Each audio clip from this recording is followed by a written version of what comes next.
La crêpe est une pâtisserie aux multiples facettes.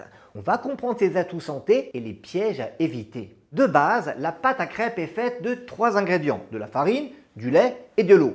Ce qui explique qu'elle apporte notamment des glucides contenus dans la farine, des protéines et du calcium parce qu'il y en a dans le lait. Les glucides, on le sait, on ne doit pas en abuser. Une crêpe nature de 50 grammes apporte à peu près la même quantité de glucides que 3 cuillères à soupe de riz ou de pâtes ou qu'un petit pain de 50 grammes.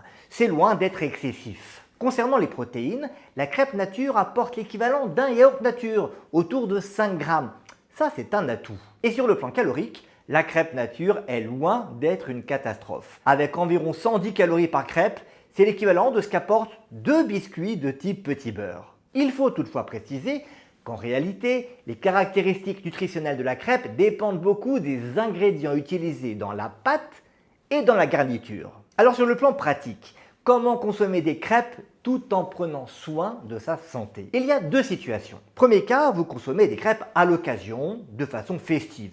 Eh bien, faites-vous plaisir. Faites la pâte et garnissez la crêpe comme bon vous semble. Deuxième cas, vous souhaitez consommer des crêpes régulièrement, plusieurs fois par semaine, dans le cadre d'une alimentation équilibrée. C'est possible, mais il faut faire attention. Et voici quelques conseils pratiques. Premier conseil, choisissez une farine intégrale, voire, pour les crêpes salées, une farine de sarrasin. Vous augmentez les apports en fibres et vous réduisez l'index glycémique de la crêpe, c'est-à-dire la capacité de la crêpe à faire monter le glucose dans le sang. La crêpe doit être considérée comme une alternative au pain ou aux féculents du fait de sa teneur en glucides, quelle que soit la farine utilisée. Deuxième conseil, choisissez bien la garniture.